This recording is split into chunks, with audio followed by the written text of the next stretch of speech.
On peut mesurer également le bien-être d'une entreprise, son surplus. Alors souvent, ça s'apparente un peu à la notion de profit, en ramassant l'information sur les prix et les quantités. Donc, le surplus du producteur pour une allocation P étoile, Q étoile va se définir aussi en termes d'opportunités.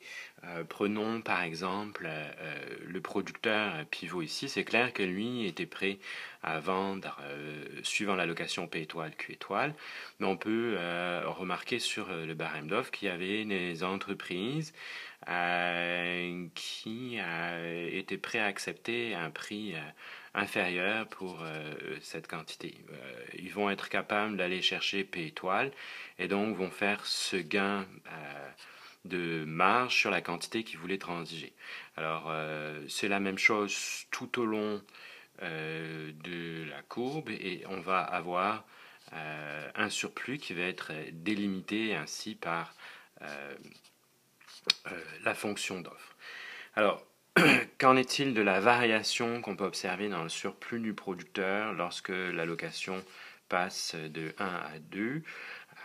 Si on a une augmentation de prix, alors ça pourrait être par exemple à cause d'une augmentation des taxes, eh bien, le surplus initial des producteurs et le petit triangle qui est ici, après qu'il y ait une augmentation du prix, le nouveau triangle de surplus, c'est ce grand triangle. Donc, par rapport à SP1, il est évident que SP2 est supérieur. Le surplus du producteur augmente lorsque le prix de marché augmente.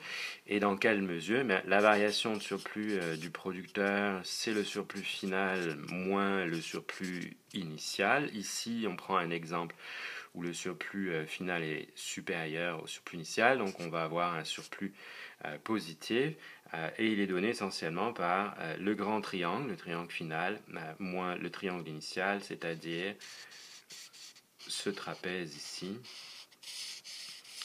qui mesure le gain de bien-être pour les entreprises du fait de l'accroissement en prix. Alors, clairement, si on avait fait un scénario inverse où les producteurs faisaient face à un prix de marché plus bas, ils auraient perdu cette surface parallélogramme de bien-être.